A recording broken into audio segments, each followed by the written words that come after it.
July. Folks living across the western United States now have a leg up on earthquake preparedness. The Shake Alert is now available across California, Washington, and Oregon. Joining us now to talk a little bit about the app and today's expansion is Bob DeGroot with USGS. Thank you so much for joining me. You guys just had quite the press conference kind of in conversation about Shake Alert and how people like myself and everyone who might be watching right now can get an alert if there's an earthquake that's happening in your vicinity that you will feel. Talk to me just a little about, this has been a 15-year process of building this system, right? That's right. So we've been working for about 15 years to build out the under the hood parts of the system, the seismic stations, a lot of the processing centers and all of the different pieces that go into it. But part of that 15-year process also involved really letting people know what to expect from Shake Alert. So we're spending a lot of time talking to people about what to expect from an earthquake early warning system and how those people interact with it. So it's a lot of it is about how people interact with it. It's really people have to do stuff quickly. So talk to me just a little bit about how that happens, right? Because I know that on my phone, right, I get an alert if there's an Amber Alert, right? It just kind of automatically plays on my phone. Is that what this is, or do we have to download an app? So in California, there are actually 4 choices. There are alerts that can be delivered by what's called the Wireless Emergency Alert System. It's the same system that delivers Amber Alerts. There's also folks who have Android operating system based phones can get alerts on those phones. There are also choices of 2 apps. MyShake, which is out of UC Berkeley, and then also another app called Quake Alert USA from Early Warning Labs, a private firm here in Southern California.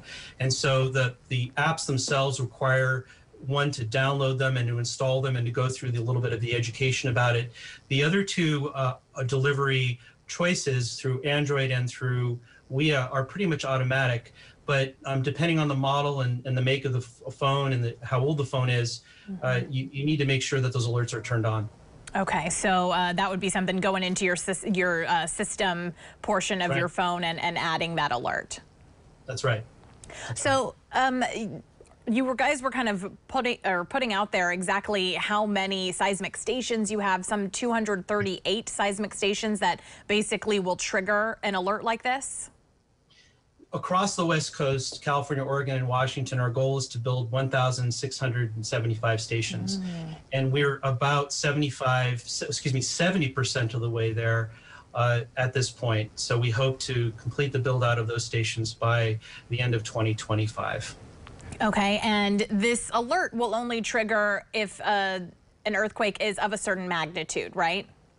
Yes, and when you get the alert, what means when you get an alert is dependent on several factors, and one of them is that with the WIA alerts, you would generally get an alert only if you could feel light shaking, which is on the modified Mercalli intensity scale 4, that's light shaking.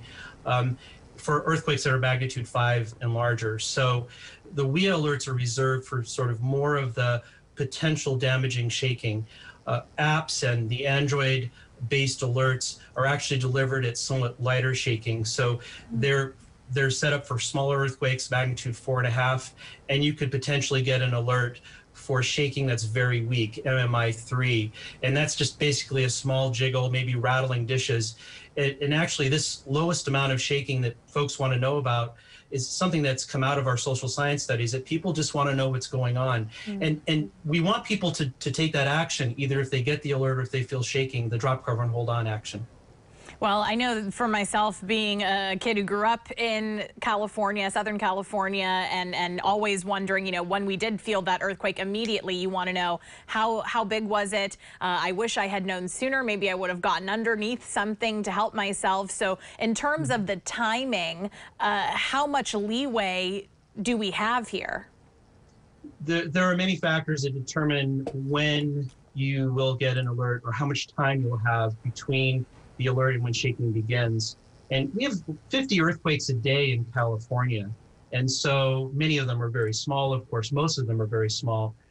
What we want people to do is to integrate Shake Alert into their existing toolbox of preparedness tools.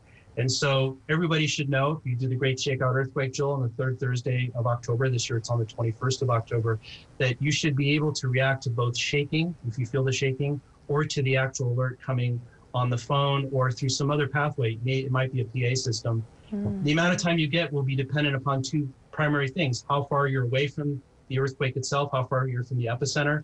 And the other thing is how you actually get the alert, through what pathway. And the timing differs, but we want people to be ready for the shaking and or the alert. So if you're sitting right on top of it, will you get an alert as it's happening probably? I was in an earthquake in Southern California back in September of 2020. It was in South El Monte near Los Angeles. And I live in West LA near the University of California, Los Angeles. And I received the alert just as the shaking started at my location. So yeah, there are cases where people will either receive the alert as the shaking is starting, maybe a little bit time ahead of time, and sometimes they may receive the alert after the shaking is over. It just depends on your distance from that epicenter. Well, and you know, I think it's really funny too, because sometimes you start to feel that shake or the roll. You know, there's so many different types of vibrations that you can feel when an earthquake happens. Right. But when you initially feel it, there is that moment of, is this an earthquake? So having something to tell you as it's happening, even if you are right on top of it, and even if it is a little, you know, maybe a second after the shaking starts, I think that just kind of knowing right away, yes, this is an earthquake, I need to do something, is going to be really helpful. And that's a very good point you raised, because that comes out in the social science that we're doing, is that people want the confirmation of what's going on. And knowing that it was an earthquake, and basically if you took that protective action and you did it appropriately, we want to tell people that you did the right thing, because we want people to practice as much as possible and to do it without thinking, kind of like tying your shoe or tying a tie, just do it.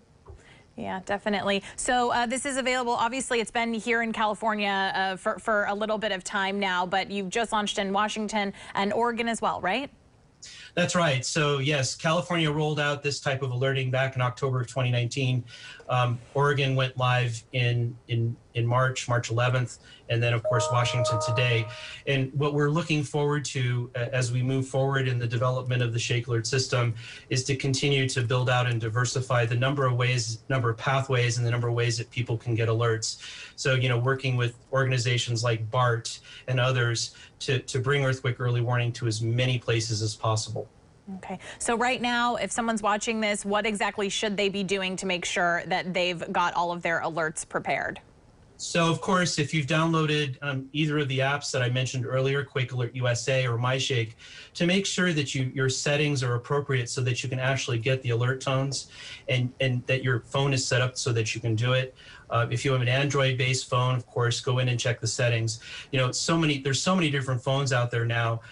It's just really important for you to go in and make sure and check that you can receive all those alerts. And the same thing with wireless emergency alerts, is go in and look at the emergency notification settings and make sure everything is turned on. And you know, getting alerts through many alerts at once is a good thing too. So if you get more than one alert, it's better than getting none at all, right? Exactly.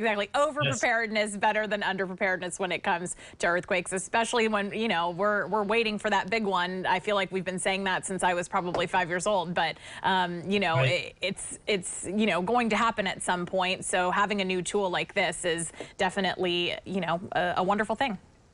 Absolutely. All right. Thanks, Bob. Thank you. Great talking with you. You too.